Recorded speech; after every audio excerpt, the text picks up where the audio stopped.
All right. What's up, everybody? We're here in my basement, my tackle room, my big room that I got down here in the basement of my house. Not doing this from the studio, of course, tonight. Doing this from my house. We're going to talk some fishing. I'm going to tell y'all a real big story, though, that those of you guys who follow us on Facebook, y'all know all about. So hold on. I forgot one thing. Put my hat on. Sorry. Gotta get my hat on. So of course tonight, we've done these before. We've had some stuff going on, and we actually couldn't be in studio. I didn't have. I didn't actually. Yeah, the internet is going to be laggy at my house a little bit. So sorry, Connor. You're gonna have to deal with it a little bit. Let me make sure real quick that my internet connection is really, really good, real as best as it can be. And let me check on that 1 second. This is all, I'm doing this so you guys have something, of course, to do Thursday night. So give me 1 second, and I'm going to do that before I do our sponsors. Let me check my internet here real quick, and easy with the questions. Hold on 1 second. I'm going to check my internet real fast, just double check it. Give me 1 second.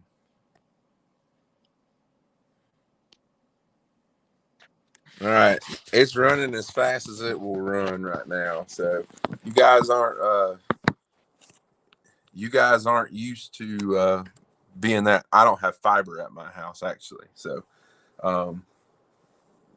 I have as fast of internet right now as I can get at my house. So I look a little bit rough. I've had a heck of a long week, a long weekend. I was in Disney World last weekend. It had a hard reset is essentially what happened. So, but before, of course, as anything though, before getting started, I do want to make sure that we, of course, hit our sponsors up. Adams Renovations. Contact Charlie Adams for all of your renovation needs. Charlie Adams Renovations 20@gmail.com, or give him a call 470-505-3412. Charlie Adams, he'll do anything and everything that you need, remodel wise, new build wise, whatever it may be. He's got you covered. He's a friend of ours. He's a friend of the live well, friend of the show, friend of the store. So you guys hit him up for anything except for spiral staircases. And Festive Water Paddle Sports, your North Georgia paddle sports shop right by Lake Lanier. Give Nathan and Tim a shout for any kind of kayak build, any kind of new kayaks that you might want, rentals, whatever it may be. Being that it is the fall, there's good fishing going on, and a lot of the pleasure boaters are getting off the lake. So if you want to go rent a kayak, contact Nathan and Tim. They'll get you took care of, and they're just right over there, Route 369 400, right there on the banks of Lake Lanier. And of course, last but not least, Sonar Pros, Trent Palmer. He's the official sonar installer of the Live Well. Give Trent a call to schedule an appointment to get the best out of your electronics and batteries. Give him a call at 770-530-4505. He is by appointment only. Remember that. That's very important. So we're going to have a really, really fun show, 2 shows next week. And again, I will say this before as we keep going. I'm at my house. My internet is adequate, but it is not nowhere near as adequate as it is at the shop where we have the fiber, where you guys get to see a good, clear picture now all the time. Kind of going backwards the way things used to be when we did the live well. So, but I do apologize for that. But I didn't have any, unless you guys wanted to sit there and stare at me with a black screen behind you, like you see me when I flip my camera over behind me when I'm behind the camera running the live well for Danny and our guests. When Paul's not there, that would have been the background. But being here at my house, I can do stuff, like grab baits and stuff. Like here's an Alabama rig. I can show you all kinds of different stuff that I have laying here, and we can talk about it all. So But good to see you guys, Connor, Facebook user. Don't forget, even though we are on StreamYard, even though I'm from my house. So Facebook user, you can go to www.streamyard.com/Facebook. Put your name in there so I know exactly who you are in the comments if you want to be known. And I can put a name to the face for you if I know who you are in person. So a little bit of a shoddy setup here. So just got to deal with it tonight. But I appreciate you guys that are watching tonight. Just wanted to make sure that for y'all's business, I wanted to tell y'all the big story about everything that's going on. What's up, Tim McGuire, Ty Patterson? How you doing, buddy? Good to see you guys. Thanks for watching tonight. I'm not going to go near as long as we normally do for 2 hours. I'll go a little over an hour, somewhere hour 15 minutes. I got to go back to the store, of course, in the morning early. I got a couple things that I got to get done early in the morning, actually. But again, since I got about 30 something of you guys already watching right now, tuning in, I will tell you this, that next week, if you did not read my post, we are having two live wells next week, which is one of the reasons why doing this from my house for you guys, to talk with you guys and have some fun with you guys, interact with you guys, just me and you guys, and talk strictly fishing, nothing else involved really, tonight for a little while, is because Tuesday night we're going to have Trent Palmer is going to be back in studio, and he's bringing some friends. Okay, he is bringing, we don't know who all he's bringing, but he's bringing a few of the MPFL guys here. So it's going to be fun. Okay, I'm not going to go into many details about it. Just remember that they are going to be coming into town towards the end of this weekend, the first of next week, like on Sunday and Monday, the MPFL guys, because the last MPFL regular season event is next week, starting on Thursday, Friday, Saturday, okay, on Lanier. All right, it's the last regular season event for the MPFL, and the AOI championship will be decided. Who's the AOI winner will be decided. So again, it's going to be fun. For those of you guys who may just be joining us, I will say this one more time. I'm not going to repeat it again. I hope we have a little bit adequate internet as best as we can. We are at my house. I have like 25 megabytes up, 25 megabytes down.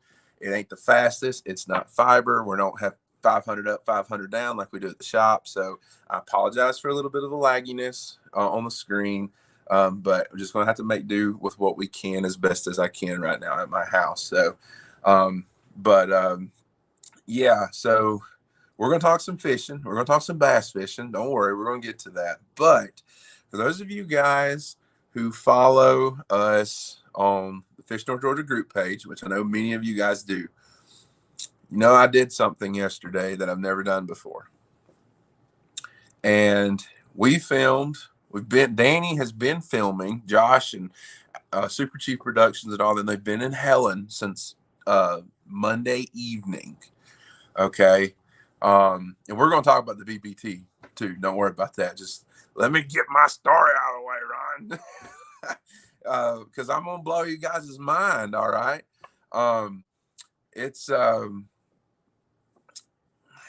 I got to go fly fishing for the first time ever yesterday. Okay. I fly fished for the first time ever. I got a lesson from Wes at Unicoi Outfitters. And if you guys get up into the Helen area and you like to fly fish and want to get into on some of that action, go see Unicoi Outfitters. They're right there off the Helen Highway, right before you get into the town, right there on the right. They got a real cool, laid-back little shop there. They got a lot of fly stuff in there. It's a small little shop. You can rent waders. No, I'm not changing genders. I'm getting to it. So let me finish my story. Because it's wild. It was wild. It was my first time ever, and we went out with the guys at Unicoi Outfitters, and I got a casting lesson. Danny put the picture up of me down in the water with Mr. John McCune from Chattanooga, Tennessee. He's the owner of J Max Bar up in Chattanooga, wine bar, and he was on the episode. For those of you guys who watched the Real American Road Trip, he was on the Montana episodes with Danny. And so he was up there. He was the white-haired guy. He was the one who put the duct tape over Danny's mouth and the duct tape over Danny's eyes. That was John McCune. Okay. I had no duct tape yesterday because he said I was a good listener and I was a sponge. So Danny apparently flaps his gums too much. So that's why he put duct tape over Danny's mouth when they were up in Montana for that episode of the Real American Road Trip. So he didn't need no duct tape from me yesterday. He told me that after we got done, about halfway through it nearly. And so I got a good lesson. I've never casted a fly rod before. It was completely different. So much of this stuff is over your head here, and it's all about, the fly goes forward and you bring the fly back, and you can't go forward again, until the momentum of the fly gets all the way back here. And me being a bass fisherman, I'm wanting to, as I step aside, I'm wanting to cast like this. I'm wanting to sidearm cast so much yesterday. So I was really trying to get my elbow. It felt like a pitcher almost, trying to be a pitcher again, like I was back in high school, middle school, trying to get my arm in the correct position to actually do the fly cast. Fortunately, I actually didn't have to do a whole lot of this river runs through it casting for my very first time. I did do a lot of practicing of it though when we got to we got to it. So I did get this. I got pretty good at this, getting this whole back here and feeding out some more line and getting it out there back again and feeding it some more line. I got better at it, okay? But for the most part, all I did for you fly fishermen out there or who have fly fished, primarily all I did yesterday while we fished on film was roll casting, what they call a roll cast, where you're just basically using the tip of the rod and you're just kind of putting it where you want it to go, just kind of like that. And it's all about where you have a bow in the line and where the line's floating in the water. So it's real simple fishing for a bass head like me, who everything is all about what's on the way to the rod and how a bait casters and stuff are set up. So, so to cut a long story short, had about an hour of practicing. We get up to some, and before you guys hate us, this is just the way that it goes when you get to do a TV show. We got into a little private stretch of water on the Hiawassee River. The first fish that I catch on a fly broke my personal best rainbow trout out of the water. 4 pounds. Easy. It was wild. Okay. You guys are going to get to see all of this on the Real American Road Trip in season 2. You're going to see all of it coming up spring, late winter, early spring, when season 2 is released. You get to see all of this. I don't know what order they're going to do yet, but we're going to do it. You will see it all. I catch 4, and the biggest one was about 6 pounds. Big trout. The one that I had the picture of was about 4 pounds. Now, again, you guys have heard me talk about it inside the shop, on the show right here. I'm a horrible picture taker. I have big hands. I'm 6'7", 296 pounds. I don't take pictures very good with fish. I just don't take many pictures either because my size comparison is terrible. Okay. I make a 5-pounder like a 3-pounder. Okay. So anyway, long story short, I'm catching some big ones. I hook one, and it takes me upriver, and I had to go swimming for this thing because it took me upriver 4 times. It went upriver and swam back. It went back upriver and swam back.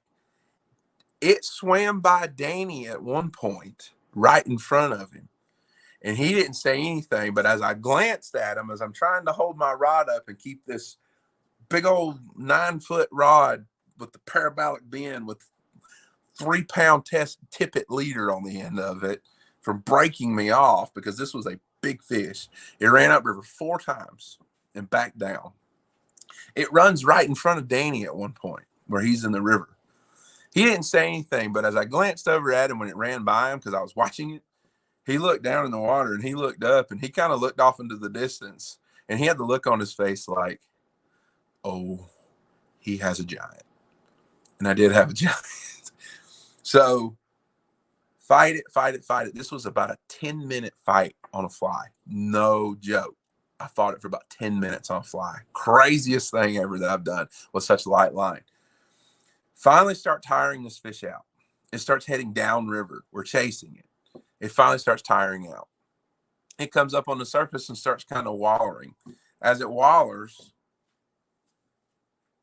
it's this big. We're talking a 28-inch class rainbow.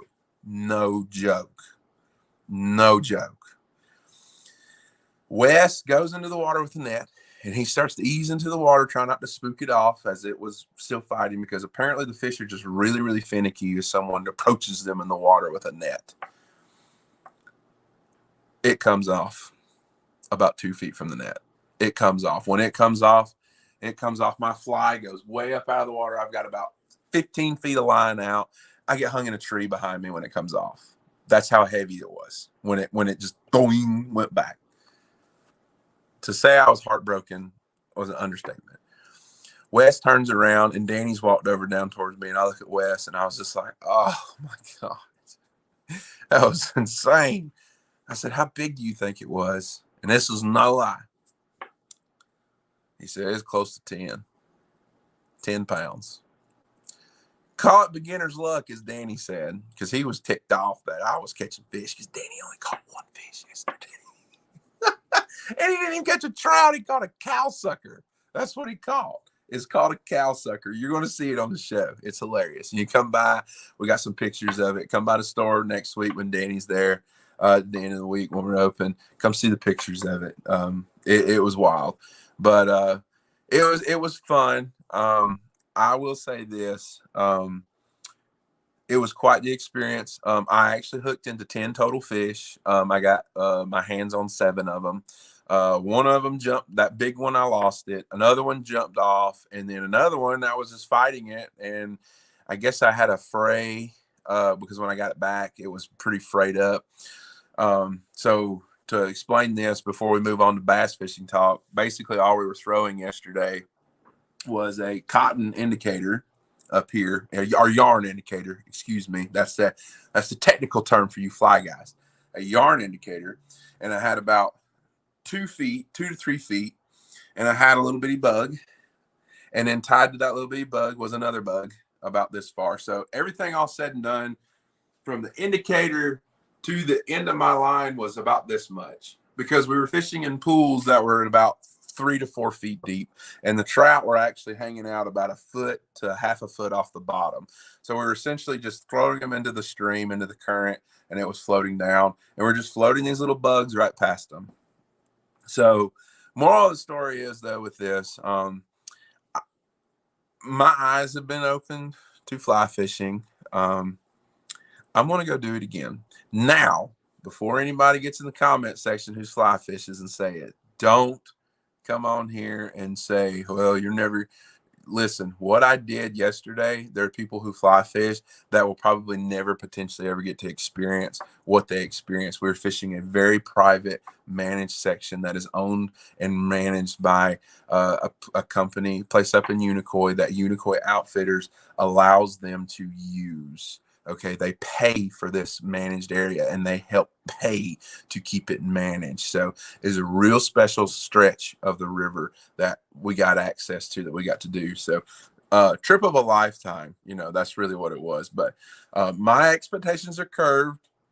When I go back trout fishing on with a fly, I will be fully expected to catch trout this big. Okay, because that's probably just what it's going to be.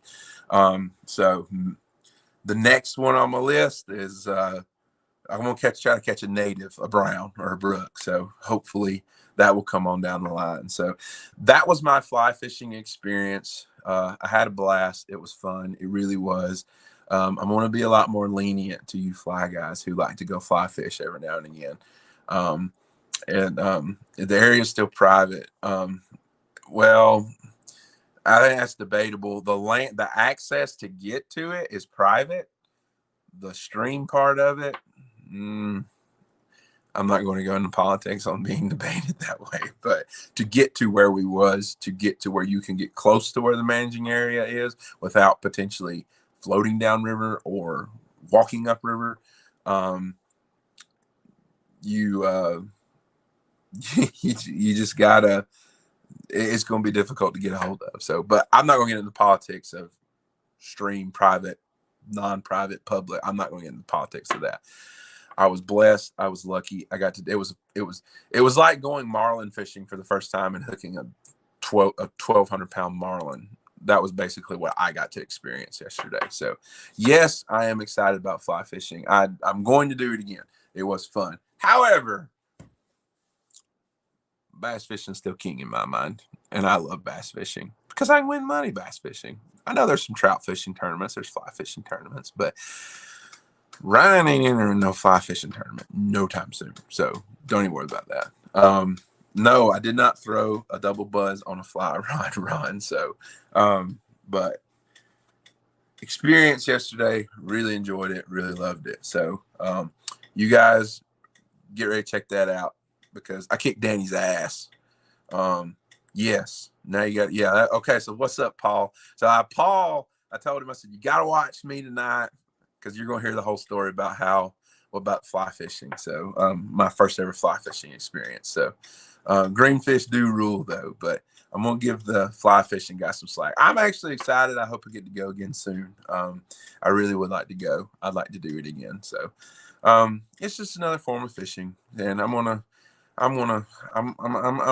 be a lot more lenient to you fly guys. So, but outside of that, so let's talk some bass fishing now. Got the fly story out of the way. So bass fishing. So it is the heart of fall, pretty much. That's the way that I see it right now. From what I've been told, from what I heard, of course, I was gone this past weekend, riding roller coasters.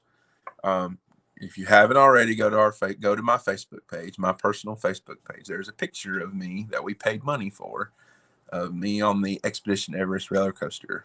And I'm not going to repeat the face because only a roller coaster will make me repeat the face. So, but Bronson came, my partner Bronson. He come and got my boat. He wanted to go fishing while I was gone. And I'm going to be on the water Saturday and Sunday this weekend because I have a tournament next week. We're in the heart of the fall. And yes, Justin was 100% right. And I'm going to get to that, what he just said. He said, it's great fishing right now. I'll go ahead. And what's up, Justin Spees? Happy birthday, by the way. Happy birthday, Justin Spees. If you haven't wished him a birthday, tell Justin happy birthday. He's one of our favorite kayak guys. So happy birthday, Justin. Hope it's been a good day. Appreciate you rounding out your evening with us tonight, here with me tonight. So happy birthday, Justin. But yes, Justin is correct. It's great fishing right now. It is great fishing right now. There's really one challenge to fishing right now. And Justin may comment and say this too. You can catch a lot of fish right now. You can kind of do what you want to do. You can throw topwater. You can throw spinner baits, jerk baits, whatever. Crank baits, swim baits. You know, if you get really windy days, it really helps things a lot more. Yeah, Justin just said wind. Yeah, if you get really windy days, it will help your whatever you want to throw. It'll help it a lot better, minus bottom contact baits. But for the most part, though, right now, this is what I consider the heart of fall fishing right now. So we have a few more weeks where it'll be fall fishing still before it will kind of start teetering off into wintertime fishing here, especially in North Georgia and throughout other areas. I'm not going to get into many other areas because probably most of you guys that are watching tonight are fishing around here locally in the North Georgia area for the most part. So the big key to right now, though, is size. Size this time of year right now. Yes, the spot choker will be rocking. We're going to talk about spot choker. If that's you, Rob Williams, what's up, buddy? Good to see you. Makes a fantastic underspin. It's number one underspin on the market, in my opinion, and it is going to rule this winter, and it always will. It rules all year long. It works really good all year long, but it will definitely, when the spot choker underspin really shines, is in the winter, in my opinion. That's when it really, really, really is just something that you just do. So a comment was made earlier, seeing what Justin just said right there. A comment was made earlier about the small bait fish. Okay. Typically in the early part of the fall, they do kind of focus more on the smaller bait fish. And we've talked about that many times. That's where the mini me spinner baits, little bitty tiny buzz baits, with smaller trailers, small 2.8 Kitech swim baits, small poppers, small chug bugs over open water brush and stuff will really work the bigger ticket. For those of you guys that follow FCP fishing, Spro E-Pops, still going to work right now for a while. You get bit on this right here, right now, on an E-Pop. They ain't no, I think it's a little one. It's a good fish. It's a big fish. So, probably one of my favorite times to throw a popper is this time of year. Pick your favorite one. It doesn't have to be E-Pop. Pick your favorite one and throw it. Throw it around any kind of visible cover. Going into the mouths of creeks, it's really, really good. But when it comes to fish and what they're feeding on, like I said, we were talking about the smaller stuff, and that plays its period early. Lanier specifically. So we have, I wouldn't necessarily call it a problem. It's not really a problem. It's more of a dilemma, I guess, kind of, if you want to talk about it that way. And the Alatoona guys will really get to know exactly what I'm talking about from there.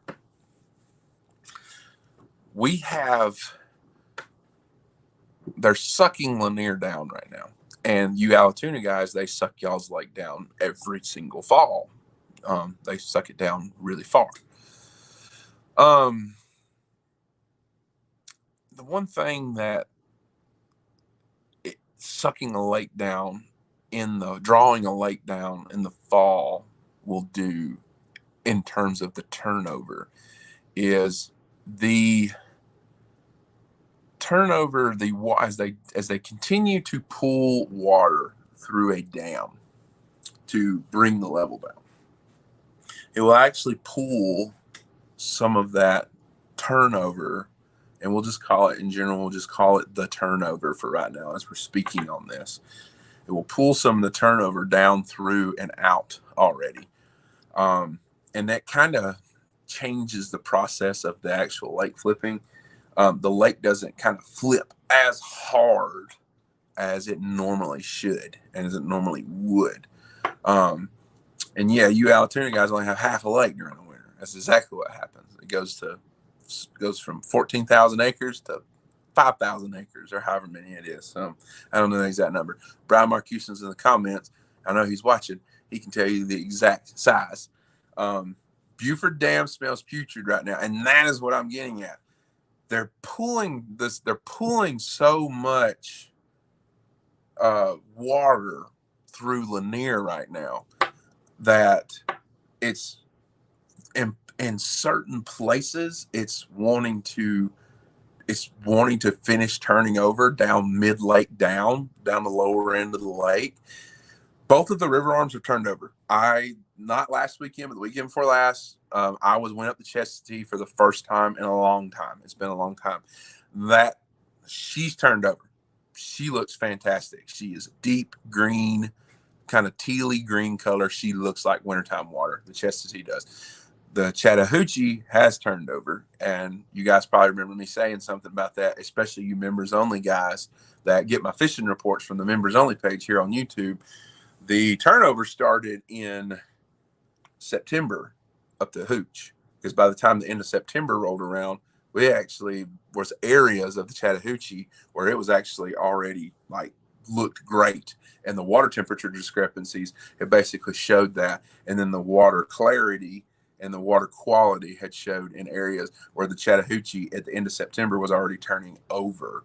So that exactly what Ty's talking about. So when it flips, the water quality is absolute crap. It is terrible. And the fish, that's one of the reasons why fish go to the backs of pockets in the fall and the backs of creeks with running water, especially. It's because they're looking for water. They're looking for cleaner water. They're looking for better oxygenated water. And not only do the bass go looking for it, but also the catfish and also the bait fish and everything else in between, even the striper.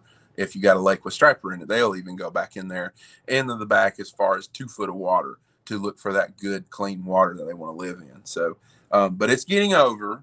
It'll be getting over. I've already heard that Lanier from 2 weeks ago when I was there to this weekend when my partner Bronson come and borrowed my boat for a day and took it to the lake and fished on Sunday, the water temperature is already in the upper to mid 60s already.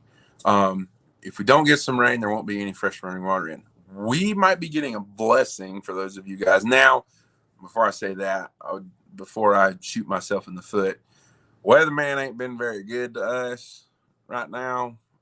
We're supposed to get rain tomorrow. We're supposed to get some thunderstorms. Multiple waves of thunderstorms are supposed to kind of roll through up here in the North Georgia area. So we're going to get a little bit of relief from not having any rain. But personal, yeah, I got to hit that. This is the time of year to catch personal best catfish on a buzz bait. That is exactly correct, Ron. The blue cats and the channel cats get really, really, really shallow this time of year. They'll be around blowdowns and underneath docks and stuff that have some brush around them, and they'll hit pretty much anything that you throw around them, or they'll at least chase anything you throw around them. So if you haven't experienced that, you definitely need to do that because it's just fun. I don't recommend it during a tournament though, because you're going to be wasting time, and you know how I am about wasting time. So we'll take a drink of water and we'll continue. So anyway, this time of year, we're talking about bait fish. Now, when the water temperatures get into the mid to upper 60s, from my personal experience, and any of you guys in the comments, feel free to comment on this for sure. I love your opinions. In my experience, the smaller bait fish still get fed on, but they don't get fed on as prevalently. The bigger schools of bait fish will start getting fed on. Your 3 to 5 inch long herring, your 3 to 4 inch long threadfin shad, your bigger gizzard shad will start getting fed on.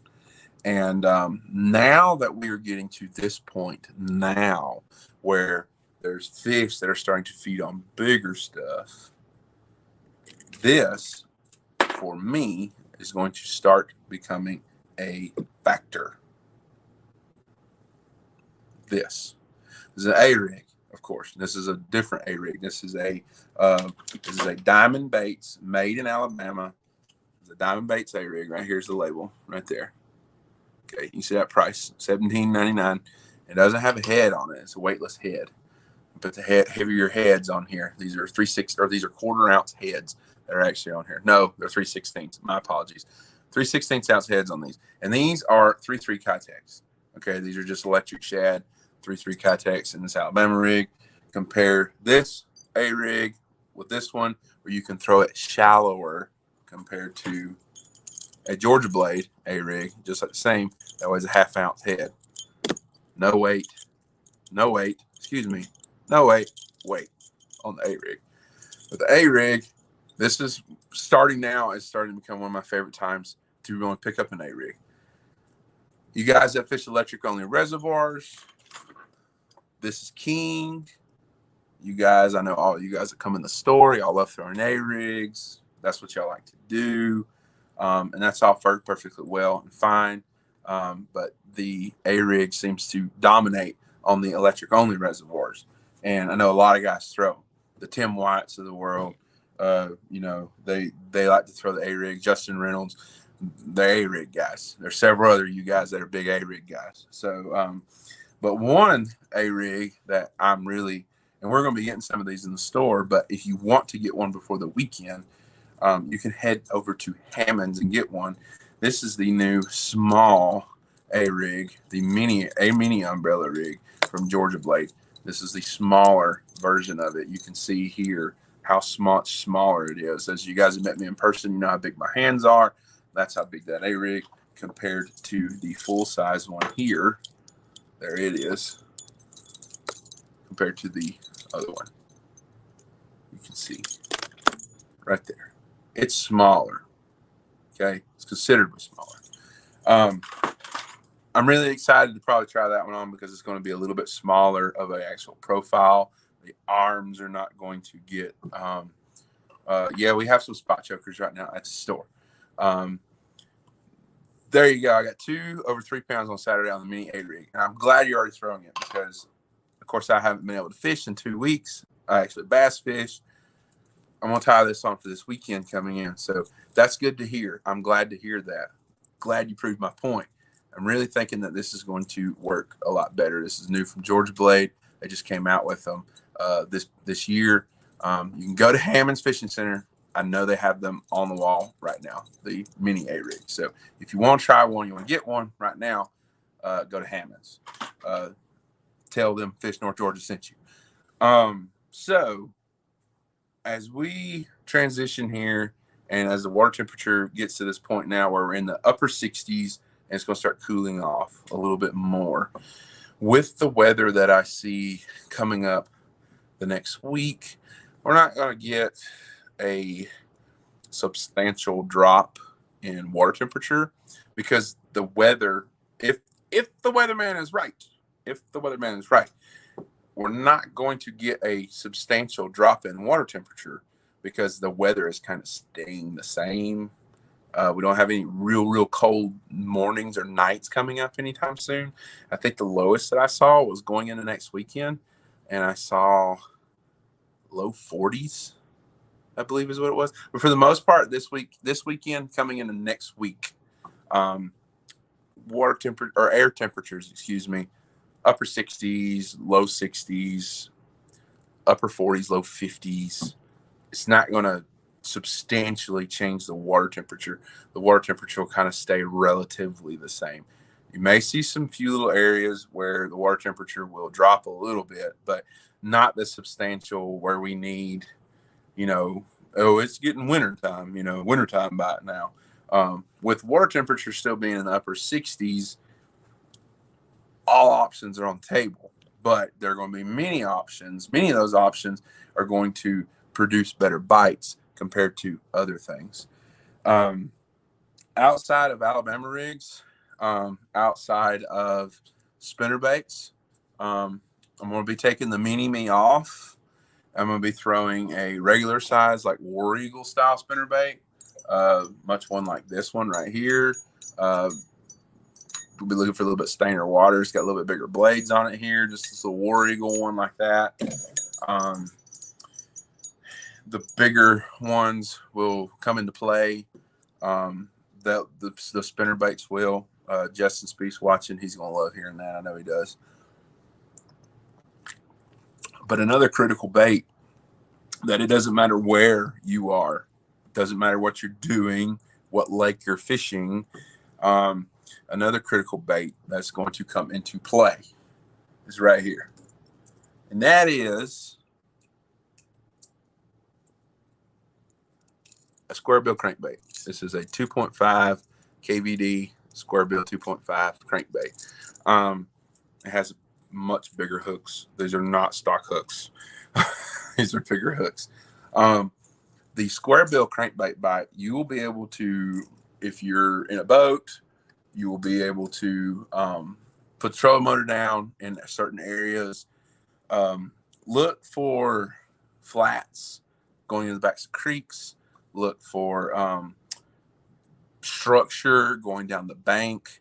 Anything hard that's shallow, that the fish that are up there feeding. Because remember, if you're throwing a square bill crankbait, just like if you're throwing a spinnerbait, just like if you're throwing a buzz bait, this time of year, you are looking for feeding fish. That is the key. You're looking for feeding fish that are wanting to eat. They're aggressive. They're looking to feed. But a square bill for me works really, really well. You don't need grass. You don't need other stuff. If you can deflect it off of cover, rocks, it works better. But you can actually literally take a square bill and just go down the bank into a creek that has bait in it. And you just literally 45 it down the bank. Just throw it, reel it back. Throw it, reel it back. You'll catch fish on it. You will catch fish on it. It is something that I employ in my arsenal every single year this time of year. The window for it always seems to, for me personally, the window for it only seems to always last for a couple of weeks, but we've had some weird winters the past couple of years. So we've had this thing on Lanier, for those of you guys that fish Lanier a lot, we've had this thing going on for the past couple of years where by the time it's like late November, mid-November, the fish just go, right, and they just go straight into the ditch, and they go hang out in the ditch. And that's just what they do. I don't know why they do that, but with Lanier dropping, it will change things. And but square bill crankbaits, you need to use them. They're definitely going to work really well. And I know maybe some of you may think, you throw it on a little bit lighter line. I throw it pretty much exclusively on 15-pound fluorocarbon, and I don't throw it on anything else. Square bills dive to where they want to dive. Most square bills only dive 3, 4, 5 feet anyway. Some of them dive a little bit farther. I think the River to Sea, the Ish Monroe crankbait, the Big Papa, I think it actually will dive like 6 feet. And on a really, really long cast, I think it'll actually get down to 7 feet, the Big Papa. But I actually have only thrown like a Big Papa like once. And I bought it, I throwed it, didn't catch fish on it because about 20 minutes into throwing it, I hung it on a stump and I couldn't get it off. Imagine that with square bill. It hung on a stump and I couldn't get it off. And, as I get up to that stump, I'm like, you're supposed to deflect off cover, but it didn't deflect off cover. But that was my only reaction, or River to Sea, crankbait experience. I like the KVDs. They're cheap. They run good. They run good out of the package. Strike King is one of those companies that, for the price point of what it is, when you take something out of the package from Strike King, what's up, Kevin? How you doing, dude? I did not get my goofy picture that he wanted me to get. Kevin, he told me when I told him I was going to Orlando, Kevin with Lipsticker Fishing said that I needed to get up with my brother, Goofy. He said, because I look just like him. I said, thanks, dude. I said, I'll see if I can't get a picture for you. So I did not get to meet Goofy. But Kevin, he's having a lot of success on the lake right now. He always is. He's a great guy, doing really, really well for himself. Caught 3 on square bill last Saturday on tuna. Oh, don't be mad at me, Kevin. But it was only 3 and only one decent size, but so much trash, grass, and debris was hard to fish. That is the one thing about square bill fishing this time of year, especially when lakes have flipped, or lakes are in the process of turning over and flipping, that those leaves and the debris and stuff comes up off the lake bottom and it stratters around, and you'll throw a crankbait up there and a square bill in an absolute juicy spot. And then all of a sudden it's like, I'm hung on something, and you ran all the way back to the boat and you'll see it about halfway back to the boat and you got a dang leaf, a brown leaf on the end of it. And it's like, ruined the perfect cast. Should have been bit. Stupid leaf got in the way. DT6s are also really, really good. I was throwing a DT6 the last tournament and caught my limit on DT6. Think anything crankbait wise, anything that runs pretty much less than 10 feet, for the most part, 10 feet or less, don't really worry about anything else. A DT6 will get a little bit deeper than 6 feet because it is made differently than the DT8 and up. It's actually a balsa style crankbait, so it actually goes deeper. Kevin's in the comments, and Kevin can justify to that because I believe Kevin made a rod. him specifically made a rod that allowed him to actually get as long of a cast as possible with a DT6. I believe he said he was getting a DT6 down at one point down to beyond 10 feet. That is no joke. That is really no joke. Just because crankbaits on the package say they only run like 6 to 8 feet deep, that don't mean that that's how deep they only run. They're not a computer. They don't go to 8 feet. Not going to go no deeper. In certain situations, you can actually get a crankbait to run a little bit deeper than what it's supposed to be. You can use lighter line, will help get it deeper. But the biggest one is as long of a cast and having your rod set up correctly and getting as long of a cast as possible. So the other thing, too, that I'm really, really, really going to be keying in on with, though, is, and probably some of you have seen it. I'm going to take a drink of water real quick.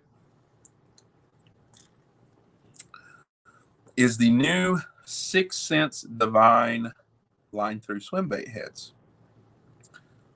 This one right here. Whoops. Let me get that off the head. This bad boy right here. So what actually happens is, and for those of you guys who haven't seen it right here, so you get to put like a number 6 treble or some sort right here, depending upon you need to. The biggest critical thing that I've seen with this thing so far, I'll tell you this: match whatever size swim bait you're throwing. Make sure you match the appropriate size treble hook with it. Don't go throwing a 3.3 Kitech on this thing and put a number 2 treble. It ain't gonna run right.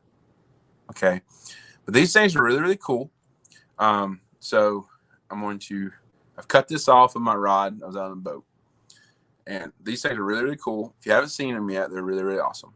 Jonathan Farmer's the one who showed them to me, and I had no idea they existed until he showed them to me about a month ago. So pretty much that's what the concept of it is right there. You've got a Kitech right here, or your favorite swim bait, whatever it may be that you want to throw, and you embed a treble hook into it right there, just like that. And you have your line is already tied to it. So pretty much what you do is you take this right here, the screw lock swim bait head, just like this, and you run it up your line like you would a Texas rig, just like you would a bullet weight. Run it up there, let it go away, and then tie on your treble hook. And after you tie on your treble hook, take a Kitech or whatever your favorite swim bait is and screw it into the screw lock right there. And as I turn this around, I hope my phone quality will show it as best as I can. But as you can see right here on the nose, there is the entryway right there for the swim bait. And then as I turn it around right here, right there where the top of my finger is, as best as I can. If we were in studio, I could actually show you this. I just dropped my water. I could actually show you this better with our better cameras. But right there is where the line comes out. Okay, so water back up. So right there's where the line comes out, and then you just pretty much, as I showed you at the beginning of it before I took it apart, this is the process that you have, just like this right here. You would think that it'll mess up the action a little bit, but it actually won't. It actually works really, really well. And I haven't caught anything on it. I had a swat at it, but it must have been a little peckerhead because it didn't eat it. But I fully expect that to really come into play for forward-facing sonar fishing. Seriously, I think it will be really, really good. So let's see right here. Kevin giving some tips to Ron, size up snaps, hook size for the crankbaits. Well, yeah, you kneel and reel and you can get deeper. I always change those nasty VMC hooks anyway. It's a shame how tuna pulls it down so far and so quick, so early. No, it's been a few years now, but dang, drop shot and square bill for me right now up in the creeks. Awesome. So it's good to hear, Surf Dad, you're having some success right now. So that's awesome. Do you until you can't do you anymore. A lot of guys will do that too. Going to eat, seeing you doing this. See you, Kevin. Be good, buddy. Tell them dogs I said hey. So you want to learn how to do a good wintertime bite before Kevin gets off real quick, though. Hit Kevin up. He's a really, really good guide. You'll have a fantastic day on the water with him. 100%. He is. He's a great guy. So you want to learn that good wintertime bite. He is really, really good. He's a really, really good king of wintertime fishing on Lanier. So in terms of this swim bait deal, though, I really think it's going to be good. There are multiple sizes of the line through divine swim bait head. I believe the smallest is 8. Goes all the way down to half, I believe. But anyway, they're 3 in a pack. So you buy a pack of them, you're going to have a few of them. You're swim bait fishing. So, it's not like you're throwing jigs or anything where you're going to hang them up for the most part. It's actually relatively weedless, even though that treble hook's on top. It's actually pretty weedless because I threw it around some docks and I threw it in some trees the first time I've thrown it. And it works, actually comes through cover actually pretty well. So, but it has a nice little, crazy little wobble to it. I guess because that head is suspended and the Kitech essentially gets to use its whole rolling body action. And it looks interesting.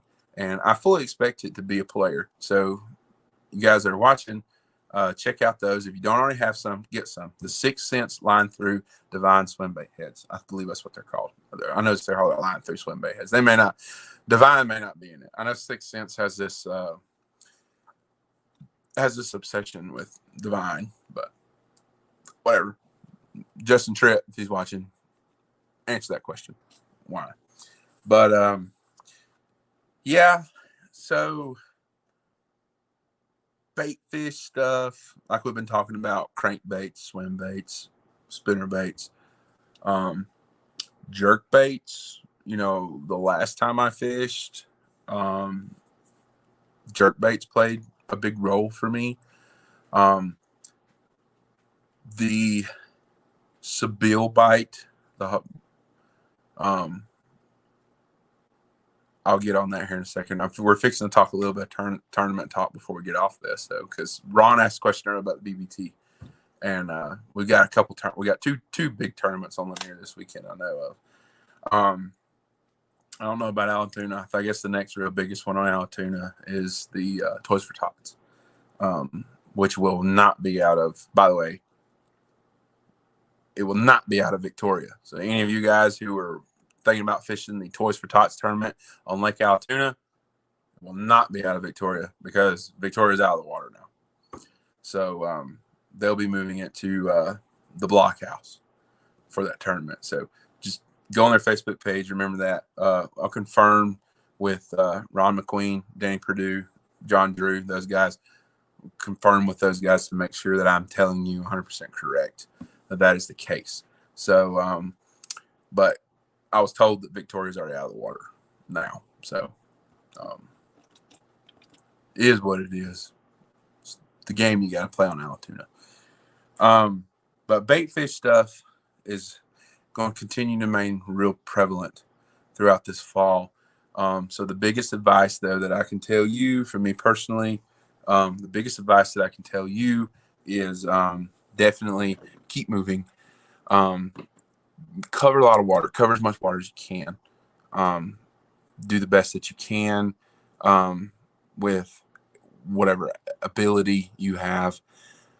Stay moving. Keep a bait wet. Keep a bait wet. That is probably the most important thing. And when you find big fish this time of year, typically, not all the time, but typically, where there's one big fish, there are multiple big fish. So remember that in your mind. When there's one big fish, there'll be more big fish. Tournament talk for just a little bit. ABA is going out of War Hill this Saturday. Believe Dane told me that they're expecting upwards of 70 boats out of War Hill. So they're going to have a fantastic turnout for the ABA. The ABA is Saturday. Like I said, Scott Barnes has a tournament, I believe, out of Little Hall. And then Sunday is Georgia High School Fishing, GHSF, the Millsaps is their tournament. I think it's going out of Little Hall. And what's up, Derek? How are you doing, buddy? For thank you. I've never fished there and have no brush. Don't worry so much about brush right now. Yes, you can catch fish over brush on Lanier. There's always some form of a brush bite, whether it be over brush, in brush. That's just the nature of Lake Lanier. That's how it works. Um, Cover water. Seriously. Put a spinnerbait, crankbait in your hand, depending upon what we got going on. Fish rocky points, points going into the backs of creeks, and then look into the backs of creeks. You'll find schooling fish. You'll find fish that are wanting to feed whoever that Facebook user is. So you will find them. Just cover water and keep something bait fishy in your hand for the most part. And you'll be fine. You'll be fine this weekend. I don't know much about tourney fishing. What's up with the NPFL being a week long? The NPFL being a week long. The NPFL event is constructed, every single event, just like any professional bass fishing tournament, Derek, is constructed the same way. There's a practice period, and then there's a layoff day, and then some of them do layoff days. There's a layoff day, and then there is a 2 to 4 day event. All NPFL events are a 3-day tournament. I think they get 2 days of practice, a day off, and then 3 days of tournament. They actually don't fish. They actually start like Bassmaster does, where they have 4-day events, but theirs is a 3-day. They fish Thursday, Friday, and then they call it Championship Saturday, or Showdown Saturday, excuse me, is what they call it. And they fish Thursday, Friday, Saturday. They will be going out to Laurel Park. Okay, so they'll be on that end of the lake. But they'll be coming in. They'll be here. Again, if you're just joining us, this is their last regular season event of the year. Next Tuesday night, we're going to have a special edition of the Live Well, which is why we're doing this version, so we can just sit here and talk pure fish talk with just me and you guys. Plus Danny is still up there, and Helen. So we're going to have a special edition Tuesday night with Trent Palmer. He's bringing some friends. One of them may be Patrick Walters. Can't confirm it. Don't know for 100% for sure yet. But Trent's going to be bringing a couple of his buddies, and they're going to be on live on Tuesday night. Nah, you'll be good, Derek. Don't worry about it. This weekend, you're good, man. The NPFL practice period does not start this weekend. I don't think it starts yet until, don't quote me on it, I believe it's Monday is when it starts. I believe Monday is when the official practice starts, but don't quote me on that. The NPFL guys don't run over. Yeah. So he'll be down next Friday. They only have for guys that are so I have a tournament next Saturday during the NPFL on Saturday. So one or two things that I can tell you this, and I'm just going to assume, let's play the assumption game. Most of the guys in the NPFL are going to be south. They're going to be Brownsbridge area down for the most part. Probably going to have a few river rats, the guys who want to river fish, who want to fish shallow. You'll have a handful of those guys, but for the majority of the guys, they will probably be, for the most part, more south down the lake. So don't get too concerned about the lake being crowded. I don't think the NPFL really gets too much like spectator boat interest. I don't think so.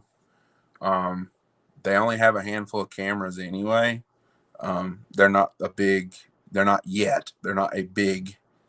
blowed out tournament series like Bassmaster or BPT is yet, but they're on their way. So don't worry about that. Fishing, it'll be fine. Go fishing. Don't worry about it. Lanier's huge. You'll be fine. Go fish.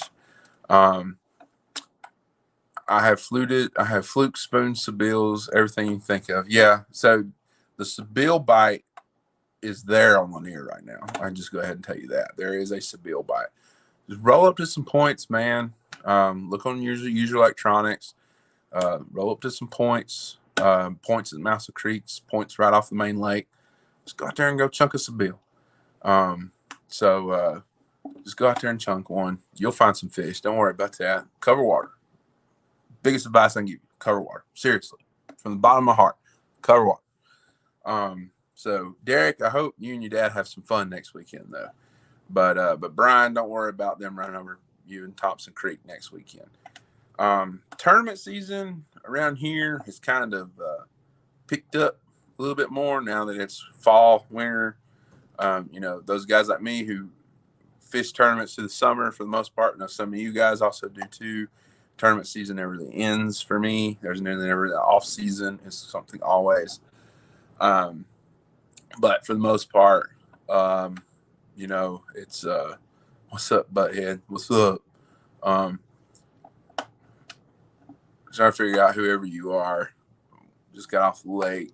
I confirmed the Seville bite from about 2 hours ago. Yeah, Seville bite is definitely happening. It happens every year on Lanier this time of year. So I don't even need to go right now, and I haven't been in 2 weeks, and I can already tell you I know it's happening. So for the most part, though, just cover water this weekend. White, see that comment there? White in low light conditions early in the morning, then chrome if the sun comes up. Oh, it's Dylan. What's up? White in low light conditions, chrome when the sun comes up. Big key. If you don't have white, my personal preference, a Daniel Truitt custom painted one. Get some from him. You can buy some at Hammond's. They have them at Hammond's. Seville versus Slick Stick. Wind, throw Seville. Extreme wind, you won't be able to throw nothing but a Seville. Light wind to no wind, Slick Stick work really, really well. Pick a color, same thing. White or low light conditions, chrome, get up there. With water low level, there are any ramps to avoid. I want to buy some of your chrome Sevilles because I need some more. Not going to be able to get your hands on chrome for a long time. You guys don't realize that. Long time before you'll be able to get a hold of Berkeley Magic Swimmers in chrome, if they even make them. Downfall, yes, and that's what I'm getting at. Slick Stick is an absolute phenomenal bait. The downfall of Slick Stick, though, is if you have a bunch of wind, which I said that earlier in the spring for you guys. If you have a bunch of wind, you can't cast the thing. It won't go where you want it to go. But outside of that, it works really, really well.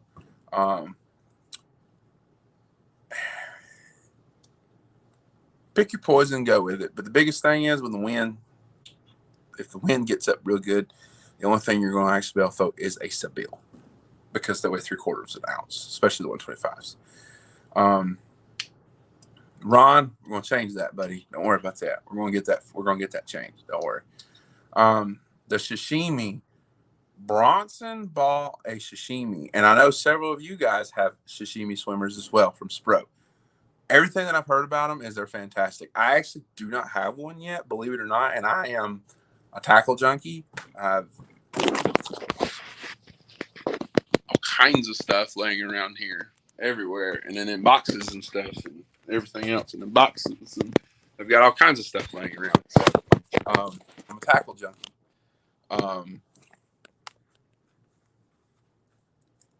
The sashimi is apparently very, very good. I want to get some. I plan on getting some. I don't know what the actual best setup for it is yet. I haven't broke that down yet because I don't have one, but I'm sure I will throw it. I will tell you this though, for if you're on the fence about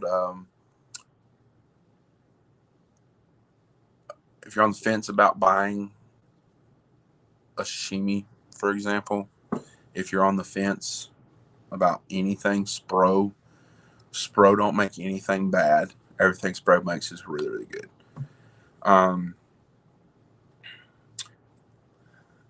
From what I can tell, the sashimi is, damn, y'all made me go buy one now, and I wasn't ready to buy one yet. Thanks. From what I can tell, and from what I've been told by some of my close friends, the sashimi is kind of like a Slick Stick. It has a real tighter action. You can burn it a little bit better than a Sebile. There's only so fast you can reel a Sebile before it blows out of the water. But for me, Sebile versus sashimi, right now, with what little I know about the sashimi, the Sebile probably throws better in heavier wind than the sashimi. The sashimi looks like it's probably maybe a half ounce. If anyone has one, please tell me how much it weighs. I appreciate it. The sashimi looks like it's a half ounce. The Sebiles are 3/4 ounce, so you can really just you can chunk them. You can chunk them a long ways into the wind, and it's all good. Yeah, y'all done it. I'm gonna have to. Yeah, my mind now. I'm like, I gotta go sashimi one.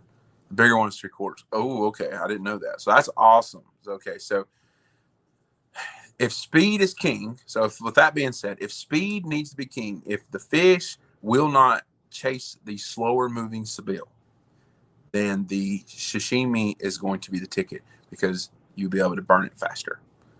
Much like the slick stick. Slick stick, you can burn a slick stick a lot faster. So 105, 125.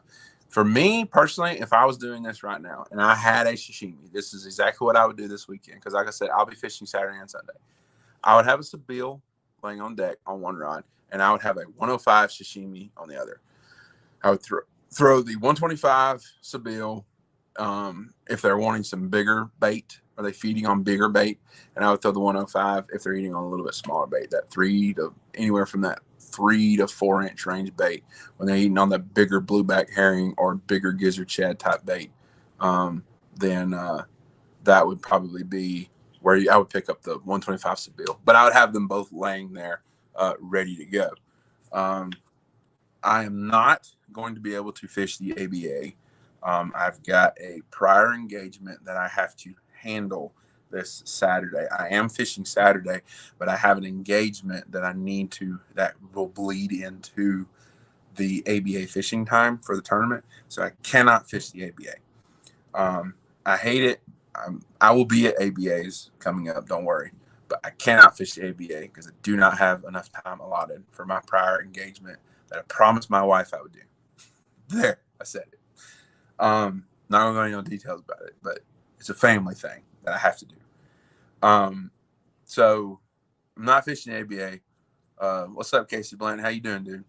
I'm going to fish Saturday, and I'm going to go back out. Sunday, I'm going to spend a lot more time out on the water. I'm actually going to stay a lot later Sunday, probably till about 4 or 5 o'clock, and stay out there from daylight till about 4 or 5 o'clock. So on Sunday, and fish. So, but for all you guys that are fishing, like the ABA, Scott Barnes, and then for any of you high schoolers that are fishing, you need to put your head down this weekend, cover a lot of water, have a lot of fun. What's up, Farmer? Good to see you. Got to see Farmer today in the store. He came by the store and seen me. Picked up an ABA goodie bag from Fish North Georgia.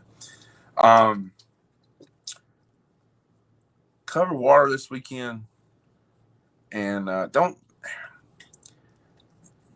get in a rut. The beautiful thing about this time of year, and I'm speaking this from my heart to you guys. The beautiful thing about this time of the year, you don't have to give up and go, well, I can't get bid on anything moving. Daniel Trick, because Daniel Trick Dark Herring would be the one I thought at night. It's a solid color, the dark herring color. Because I've caught fish on it that night. That color one. Don't get in a rut. Don't go down and slow down because you're like, I just got to figure out how to get by. This time of year, the beautiful thing about this time of year is if you keep moving, you will eventually run into fish that want to feed, and you'll catch fish. You will catch fish. I promise you'll catch fish. Be confident moving forward, and don't get frustrated with this time with this time of year. One of the big roadblocks to this time of year is this time of year compared to other times of the year. There will be periods this time of year where the fish just don't want to eat for a little while, and they'll go a couple of hours where there's a good population of fish just won't want to eat for a little while. So, you know, keep moving, keep throwing bait fish style baits, throw moving baits particularly. And if you're fishing a tournament, you will find 5, and you will get it. You will find them. How high are you running a spinnerbait? I kind of let the fish tell me with spinnerbait. I'm a spinnerbait fool when it comes to spinnerbaits. I kind of spinnerbaits are one of those baits for me that I guess when God created me, he said that you're going to really understand spinnerbait fishing really, really fast. And I guess I just figured it out a lot quicker. Typically, spinnerbait fishing this time of year, I will typically keep a spinnerbait just barely out of sight until the fish tell me otherwise, and I will mix it in I will mix it in as my day goes along. Until the fish tell me otherwise, I will typically keep a spinnerbait just barely out of sight where I can just barely see the flash of the blades. And this time of year, I'm strictly doing one thing too about spinnerbaits. This time of year, me personally, I'm strictly throwing a double willow. I'm not throwing anything else. I'm throwing double willow spinnerbaits, just like that one, double willow spinnerbait. That's what I'm going to be throwing. I'm not worried about Colorado blades right now. I'm not worried about that right now. I'm looking to emulate shad. I'm looking to emulate blueback herring. I'm looking to increase I'm looking to look for a reaction feeding strike. So Adam Westbrook, I threw a spinnerbait off and on all day. Did you have any luck with it today? The one thing about this time of year with spinnerbait is there can be days with spinnerbaits where you just can't catch crap. And then there's other days where you catch a bucket full of them. It just depends upon what happens. Me and Farmer had a day about a month ago on a spinnerbait where I was wrecking him in the front of the boat 4-1. The difference, I only caught 1 3-pounder. Farmer caught, throwing a buzzbait behind me, Farmer caught like 3 that were over 3 behind me. He didn't get as many bites on the buzzbait, but he got the better quality that day. You slow down for missed strikes on spinner or keep fishing it? No, I do not slow down. If I miss strikes on a spinnerbait, what I will actually do is I will change blade size. If I am throwing a little one and they swat at it and they miss it, if I get 2 swats and misses, I will cut the smaller one off and I will put on a bigger one. If I'm throwing a bigger one and they do that to it, then I will do the exact opposite. I will flip it. The only time I will change blade combination for me, though, and is clear water. I will exclusively keep it double willow with silver. Size depending upon bait that are present in the area that they're feeding on. In stain water, sometimes I will change to double gold instead of double nickel. Sometimes I will even do like this War Eagle that I've held up a few times to where it has a nickel on the bottom or a nickel on the top or a gold on the top, or nickel on the bottom, whatever it may be, just like that one. That's primarily where I keep it. And as far as colors goes, anything bait fishy, I don't get too terribly caught up in like actual color of spinnerbait. I just, like lavender shad. I'll tell you about painting here in just a second. Lavender shad from the Mini Me spot sticker ones, pearl white, blue glimmer style skirts. The tilapia color is really good. The spot seducer color is over there with it. In terms of painted blades this time of year, and pretty much really any time of year, but this time of year through December with spinnerbait, painted blades, overcast conditions, heavily overcast conditions, I will throw the painted blades. Stain water, the painted blades will work, but overcast conditions. You get up there, you got an overcast morning, first thing in the morning, and it's windy. The mini spinnerbait with the double painted blades are coming out, and we're going to be throwing that thing, and we're going to be doing that with it. Reel it back in, slinging it again. 1 ounce, 3/4 ounce ones. Long cast, keeping it high, burning it first thing in the morning. That's my typical rule of thumb. So that's in terms of painted blades, that's where I go. And yes, Casey Blanton Spot Seducer is really, really great. Is the GOAT. I don't necessarily say it's the GOAT. You can call it the GOAT, but it is one of my top 3 favorite War Eagle color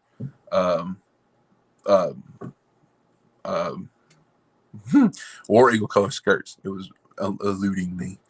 But yeah, ABA Saturday, Scott Barnes Saturday, high school tournament Sunday. It's going to be a busy weekend on Lanier. I'm sure there's other things going on too.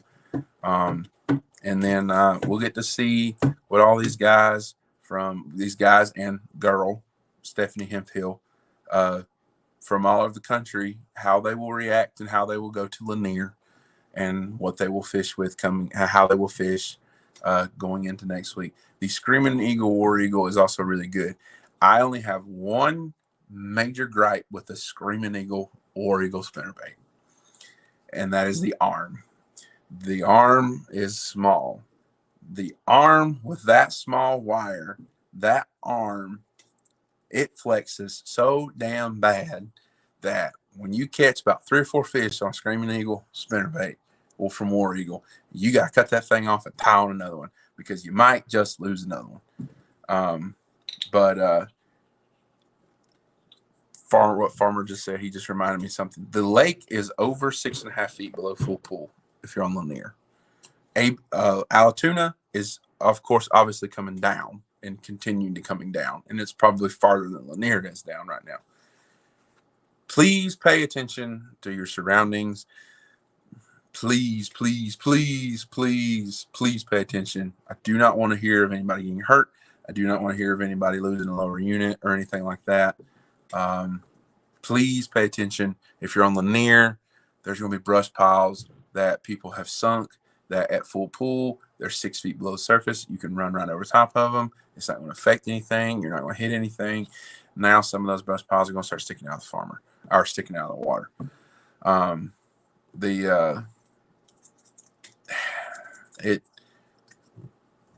Just be careful. Don't be stupid. That's the best way to say it.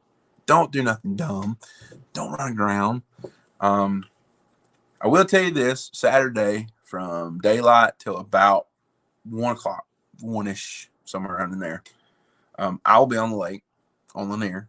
So if something bad was to happen, get in touch with me. I can come save you. I don't mind at all. I've done it before. I'm sure I'll do it again before I die. But I hope nothing happens to anybody. I really do hope so. Just pay attention. Pay attention to what you're going to think. So the bridge will slow the ABA guys. That is a no idle zone at 53 on the Chestatee side going down the lake. No idle zone or idle zone. Got to idle. So with that being said, though, I'm getting down to the nitty gritty here towards the end. I'm not going to go 2 hours, as I said earlier. I'm going to cut this thing off here shortly. If you guys got any more questions for the next few minutes, I will happily answer them. That is the beauty of doing this tackle room talk compared to a live well, where we may not always get the answers, or Danny's ADD doesn't kick in and doesn't squirrel and see other things and say other things. Again, though, if you got some questions, got a few more minutes, I'll be more than willing, happy to answer them. Again, I want to thank our sponsors, Adams Renovations, Sonar Pros, and Festive Water Paddle Sports. And if you own a business or would like to become a partner with Live Well or sponsor the Live Well, get in touch with me. I'll give you all the details about it. If it wasn't for our sponsors, and it wasn't for the sponsor support, monetarily wise, we would not be able to do this and bring you this, because paying for this service, paying for StreamYard, it comes out of our checking account every single month. And StreamYard isn't cheap. Okay. So,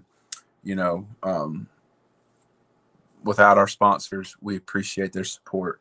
And without that, we wouldn't be able to do this thing. So north, mid, or south?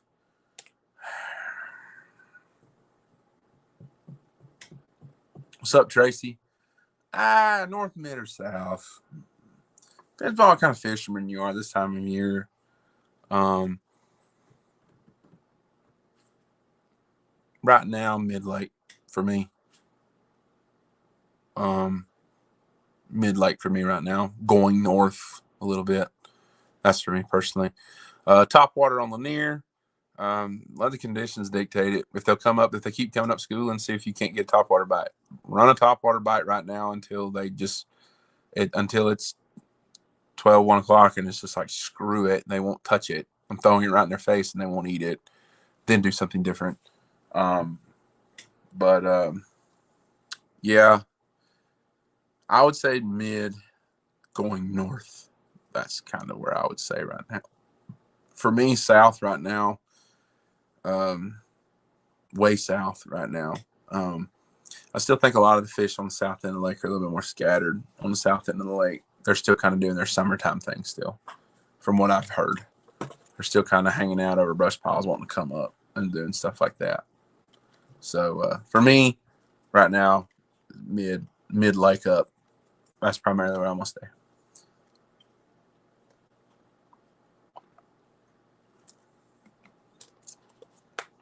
Any more questions? I'm here for a few more minutes. That's what I'm here for right now. I'll tell you this. ABA, winning weight.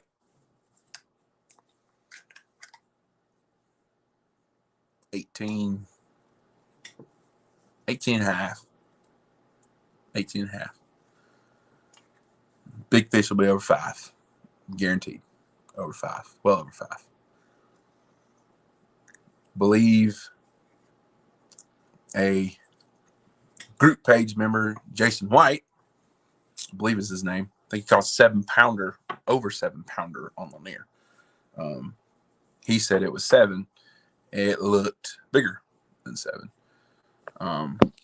So there is that largemouth bite. Great information. Thanks. As always, that's what we're always here for. That's what I do.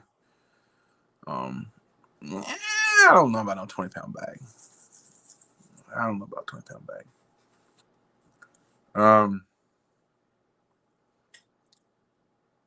The bigger fish, the congregation of bigger fish, I think it's going to be a little bit difficult to easily stick 20.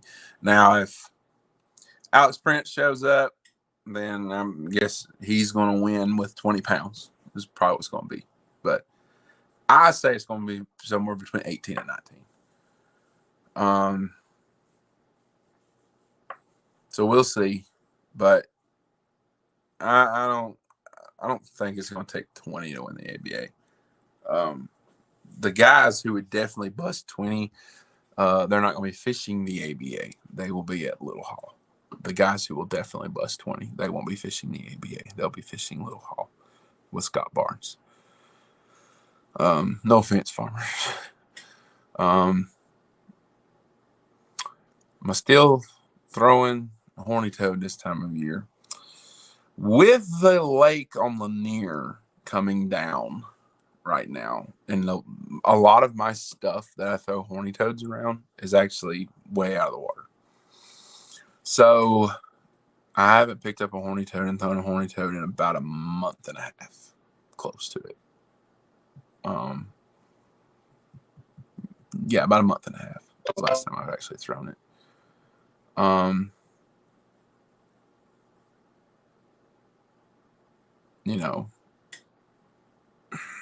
It's more of a summer thing. But no, yeah, I said that, Drew. Someone will have a couple good kickers. there'll be several during the ABA weighed in over 5. There'll be a bunch of them weighed in over 5 spots and largemouth. But I just don't.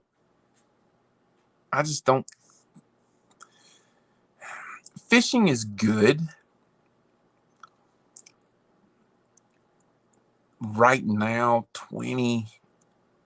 The stars are going to have to align to bust over 20 for you. It's not going to be as easy.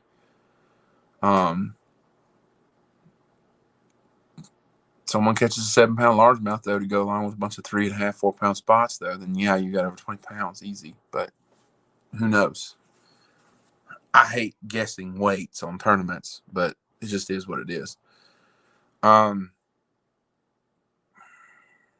gonna stick to my guns though. I'm gonna say somewhere between 18 and 19 will win Lanier. But the amount of 14+ pound bags weighed in the ABA is going to be astronomical. There are going to be a lot of 14+ pound bags weighed in. Guaranteed. I'm going to say over 25, over 14 pounds will be weighed in out of the 60 to 70 boats that you guys are going to have. And that's a good bag. Not everybody is elite. I mean, I ain't gonna slice it. I mean, I'm fresh off a 20-pound bag. I mean, I just caught a 20-pound bag of rainbow trout yesterday on the Hiawassee River. So,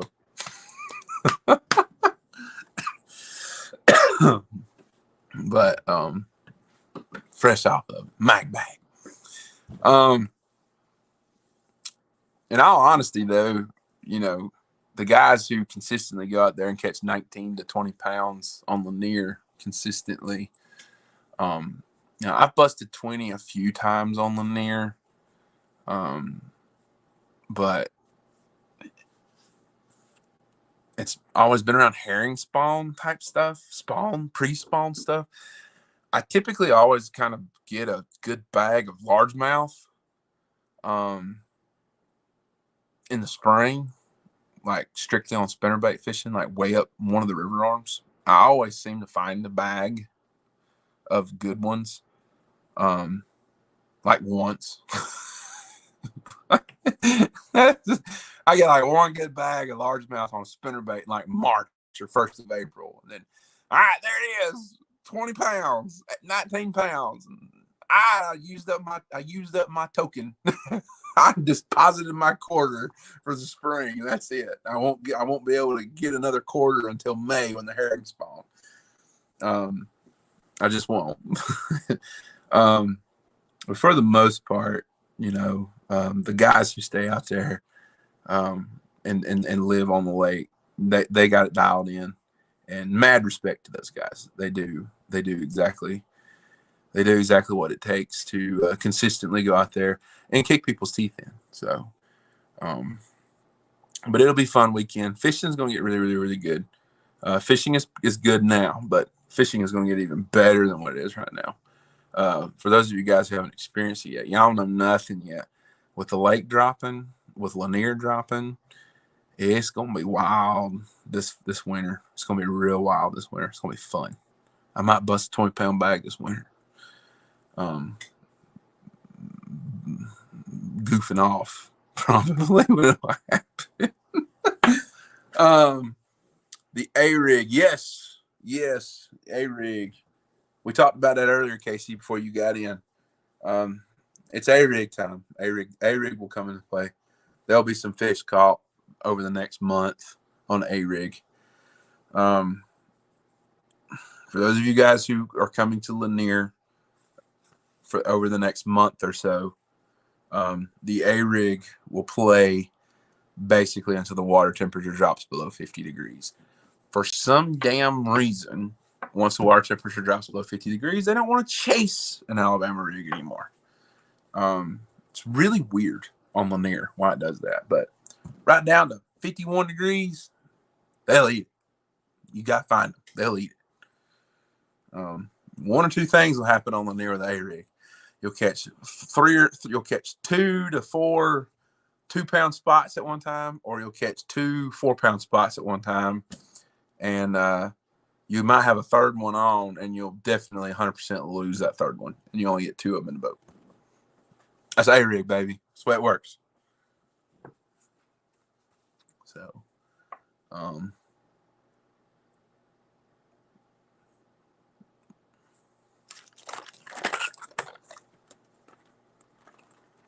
here's my rat. I have a rat. For those of you guys who don't think I have one, I have a rat.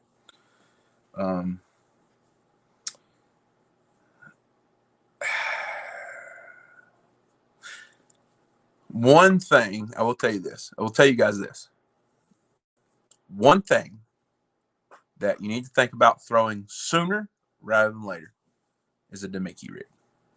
You pick up a demicky rig sooner rather than later. Don't let the wintertime come in too late, and don't let it get into the winter.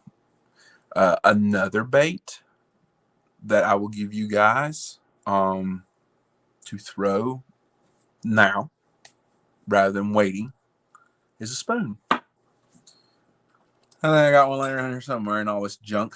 Yeah, I do actually. Just a little spoon, just like this one right here. It's a little jigging spoon. Pick up a jigging spoon. Don't wait till the winter. Pick one up now. Tie it on. Throw it. Put it on a spinning rod. Put it on a bait caster. I don't care. Whatever you want to do. Pick up a spoon now rather than later. Went a lot longer than I anticipated, but you guys are great. I appreciate all you guys' support. So hope you guys had some fun with this tonight. I sure did. Look forward to next week. Again, Tuesday night. I do not know time, but we will let you guys know. Pay attention to the Facebook group page and pay attention to the YouTube channel, because if you guys have noticed, I schedule these things before they happen a couple hours ahead of time. So that way you guys know, because it says when it's scheduled to air. Next week, Tuesday, it'll either be 7 p.m. or 8 p.m. I have a special edition of the Live Well with a bunch of MPFL pros on board. Trent Palmer will be bringing them. And then next Thursday night, Robert Robleski will be bringing a couple of his friends, and they will be on for the regular edition of the Live Well. So 2 Live Wells next week. 2 Live Wells next week. So make sure y'all guys set all your alarm clocks or write down your calendars. Remember that. 2 Live Wells next week. So if you haven't already and you want to get my fishing reports, don't forget about our YouTube membership stuff. Got fishing reports on there. If you become a premium subscriber, you get the box. The box is great. I put a lot of good stuff in there every single month. We got 4 different levels of the subscription. So if you're interested in that, it's just a monthly recurring thing. Helps support us. And it's the easiest way to easily support us if you can't come into the store and buy anything from us. It's one of the easier ways to help support us so that we can keep bringing you guys this kind of stuff. So, but I give away lots of information on my fishing reports. And I do one every week. There's not one this week because I didn't fish last weekend, but I'm going to be doing something tomorrow for you members only guys. So stay tuned for that. You members only guys. You see the little bitty badge in the comment section. Those are our members only guys. So, with that being said, though, I appreciate you guys. Appreciate you guys tagging along tonight. Appreciate you guys' support. And I'm going to shut everything off down here. And we're going to get off for the night. Good luck, everybody, this weekend. Hope you have a blast. Hope y'all catch a bunch of fish, load the boat. If you fish in a tournament, I hope you all win. If y'all all fish in the same tournament, then somebody's got to lose. I hate that. It is what it is. But I hope you all have good luck. Be safe out there this weekend. Enjoy this nice, cool weather we've got. And again, good luck. Hope you all guys be good. Stay safe out there. Hit me if you ever need anything. I'll be at the store tomorrow. You guys want to come by and come talk to me? If you're in the everywhere or in the area, come see me. I'll be there about 9:30, 10 o'clock in the morning. And I'll be there till about 6, 7 o'clock. So Appreciate you guys. Appreciate y'all's support, and hope you enjoyed it. And we will see you guys next Tuesday night in studio at Fish North, Georgia, with a special edition of the Live Well. So you guys have a good one. Peace out. Appreciate y'all. And we'll see you next time. Y'all be good.